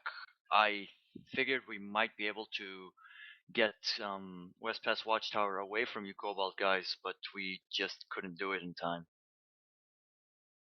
If I can speak, on my end, I knew that if the Cobalt server would have managed to get to the West Pass Watchtower, we would have had so much trouble, and maybe we would never been able to get it back. And in fact, that's how it went. But what we tried to do was, in fact, to have people at Cobalt Communication right from the start, and we had. I was there myself at Cobalt Communication with my squad, and as soon as the first of the Cobalt people started coming in, my game closed, and I never managed anymore to get back with my guys there. So I can't really. We knew that Cobalt Communication was crucial. It was everything. We planned everything on that base, and just with the first crash, I wouldn't be even manage. I couldn't manage my guys there. So I don't know if you had Stalker, Cloaker, people there just waiting, but I'm pretty sure that if I would have been there, you wouldn't have taken Cobalt Communication I point that easily. Maybe we would have gained some time for our people to How many crashes were you guys dealing with, though, out of curiosity? Oh, I had to forcefully close my game at least 5 times, because when you die, when you die, bigger as the fight got at 6 to 7 times on average. Yeah. So I wasn't there. I wasn't no more in than game for more 10. than 5 minutes at a piece. Right, because one of the problem with these interesting crashes, things. Yep. The problem with these crashes is not the crash itself, is the fact that if you're trying to pull off something with your squad and you crash, it disrupts the squad, and all Sure. the people in your squad is useless. You have lost one squad from the platoon. At a certain point as well, I wanted to do something from around West Pass Watchtower, and then Murdoch told me, "Hey man, I disconnected. You have to take over the platoon," and I had to take over the platoon for 5 minutes Right. when I lost it 10 minutes before. And this would have been manageable if it wasn't for the fact that there was also the perceivable enemy air dominance, which wouldn't even let us time to actually making. I think in the 1 hour, it pretty much lasted 1 hour. I managed to get my guys put together no more than 2-3 times. Yeah. Well, it's The interesting communication because in our platoon was good. we moved off of Hossen because last time we tried this in Hossen because of its unique Yeah, layout at the moment, I saw the and that video. was really buggy and crashing. I crashed 4 or 5 times. Today I crashed once, which is fortunate, but it's maybe because my graphic settings were set to medium. Kid, he crashed I think 2 or 3 times as well. No, like 5 times. Really? Okay. Yeah. So I mean, it happens. Crashed Yeah. twice as well. It happens was all the not log in like, and directly back down.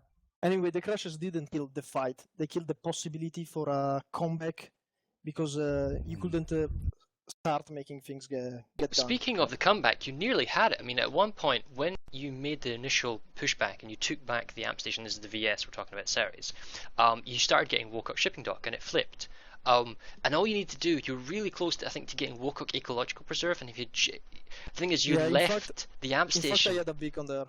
Yeah, I had a because the beacon amp there. station they left a little bit too early and you didn't fully cap the base, and I was like, ah. Yeah, we had a squad back at Vokuk Ecological though to defend that as well. I think they held quite well too. Well, yeah, Yeah, they did good. Excellent job there. Yeah. Was that Trident? It was. Nice, good job. Yeah, we were about to do a double gal drop onto Wokuk Ecological before the point was flipping on Wokuk Amp. But about halfway between Wokuk Amp and Wokuk Ecological, both Galaxy pilots crashed. We couch-checked that. Yeah, we saw that. They both and froze we're in like, midair. that was weird. I wonder if the servers crashed. No, wait, it's just the pilots. Thank God for that. So it was like, yeah. I mean, just the crashing was, I think, something for both sides. But were you guys using in-game comms or the TeamSpeak 3? Just TeamSpeak. Just TeamSpeak. Because I mean, I crashed in the first 5 minutes, but thankfully TeamSpeak didn't crash, and I could keep things going even though I was on the desktop. But yeah, that was an issue. But like you say, 64. It was an annoyance, the whole thing. I'm sure you guys crashed a lot as well, and I'm not going to use crashing as an excuse that we lost this. I do think you guys from Cobalt put up a really good push. I mean, you won overall. You took our ramp station, so credits due where credits due.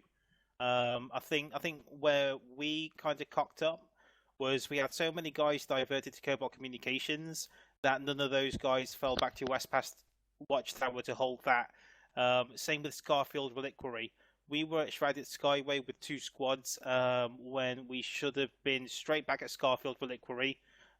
Pushing that, we ended up having, because we knew that was locked down on the A point, and it's quite an easy defense. So basically, when we realized you guys were there, I just got all my guys to go infiltrated, just freaking run in and just get bodies on that point, and that was it. It wasn't to engage; it was just to get that point flipping. By which time you guys were already connected to Shrouded Skyway, and we're pretty much pushing Scarfield straight away after that. Yeah, we just needed to hold up your cap on Scarfield by any period of time. Yeah, because on that lane it's quite equal on both sides. I mean, it was a gamble from the get-go with Cobalt Communications. That was a big gamble. It was. So, I mean, Scarfield also was a gamble. I mean, you could actually have dug in at Skyfield, and that middle lattice link. I forget the name of it, but you could have dug in there and basically done the same thing. So we would have stopped your cap to there, and you would have stopped ours. But in the end, my squad was floating, and we dropped on that base and just took you off it. But I think another thing that was key to keeping everything moving was that every squad had been briefed on what was going to happen at the start, who was going to be where, what to expect when you looked to the south and the north, whatnot, who was going to be around you, and where backup was going to be, and who you could ask for. So we just had a sort of a framework that unbelievably worked. I didn't expect it to, but everybody knew where they were and what they were supposed to be doing, and just stuck to it. and we just had two Very squads nice. that were wobbling to account for any strategic curveballs, and in the end, that basically got put onto the people on Cobalt comms and the Skyway, just to deal with those particular issues. I have one question because of the rules. A second before we started, you were on the interview channel. You said it's only you will be declared the winner if you take the M station. But I looked into the document we had about the Ceres and Cobalt match, and that says when you have also the most territory. I was making wonder what was actual. Was it only taking the M station and you win? It was. They cleared that up after the interviews. They said that victory condition had basically been removed, and that it was the only victory condition was taking the amp stations, and if that didn't happen, they would either have sudden death or they would judge someone who won by default or some sort of lesser condition. FYI, Dawson and I decided if it was a draw, we would have gone into sudden death. Nice. It was so back and forth that you were at each other's necks there for a while. We were like, this just can't. It's got to go on if we. Although sudden death takes all of 10 minutes to do. Can I just ask how many people we got watching? Did we top it? Well, on average, it was about 700, I believe. No, on average it was 470. But as soon as it ended, everyone wanted to stroke their EP-pins, jump onto the chat, and say, "Hey, we won!" So it jumped up to like 700. Which is more than what we had during the Milverse Conner, which was 243 at peak. Yeah, about EU power. Well, I'm glad you got a record there, a twofold record, really. And thank you again, all of you, for coming and participating. I mean, the crashes were a little bit annoying, but I hope it gets better as Planetside gets better, and this will become we'll lose that sort of annoyance. But beyond that, great. A lot of thanks to Kid Wright and Farah for such awesome casting. It was pretty cool to listen to you guys, give your expertise on the subject. And for those of you who are watching and don't know who or what Planetside 2 pickup is, it's a scrimmage, competitive / fun play between all Planetside players, and everyone just gets together. In about 40 minutes, they're going to have another one, but everyone gets together here in TeamSpeak, and they just play each other. You play each other, and you get divvied up into teams. So I will again post the link in the chat. But if you recorded this, you twitched it, feel free to post on Reddit, forums, or whatever it is. We're just trying to spread the word and create as much fun opportunity as possible for all the outfits that are in Planetside, because it's awesome when Connery goes up against Miller and Ceres goes up against Cobalt, and we're wanting to get all these other servers into it. And I know in the future we're going to have a lot of different servers. I know Ceres and Cobalt is slated for different servers in the future, and one of those is Connery. Woot woot. But Dotsword, did you have anything you wanted to say? Gearing up for that.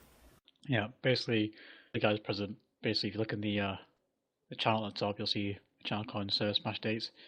That's the dates for the future matches. Ceres are playing Miller next, and I think the next game is Mabson versus Watson. And just a busy, honest plug pickup for like 5 minutes. Basically, it's going to be a point pickup in 40 minutes. Everyone's welcome to come. I mean, it's on this TeamSpeak anyway, so if you're here, you might as well come join us. If the guys on the Twitch stream, come join as well. I'll post the TSIP again in a second. And basically, just a general warning: this is our test season. This is not something that we've yet to finalise. The lane was a new lane, much like the Milverse Connery. There's more things we need to test. I mean, obviously with PTS it does crash, so it's nothing we can do about that. Jaeger, we can't get Jaeger because it's just too many accounts. But it is getting better. But you just have to bear with us. Join the website, join the forum, keep helping us, keep this event going, and it will eventually, in time, get better. But as it is now, it is baby steps. We are taking this a step at a time. But yeah, cheers for coming. Hope you had fun. some extent, minus the crashes. And just don't get disheartened if you lost, and don't get giddy if you won, because there's plenty more matches to come. And ServerSmash, just as a general FYI, ServerSmash isn't MLG or hardcore. It's really geared towards just friendly scrimmages against different servers and different outfits. So that's why we don't just pick all the best outfits from the servers, because it's not meant for that. It's meant to show. It's meant for, first and foremost, for the players to have fun, and then second, to show what Planetside, fucking A, what this game's all about. We don't do little 24v24 here, and more power to Reachcast and other people who do, but we wanna push the limits here. So thank you all for participating. Foreign Kid, do you have anything you want to say before we close it out? No, it sounds good, man. Check out for next week, which is Watterson versus Matheson. So look forward to that. All right, we're gonna go ahead and chop it off here. Hope you all have a good day, and see you later. Yeah.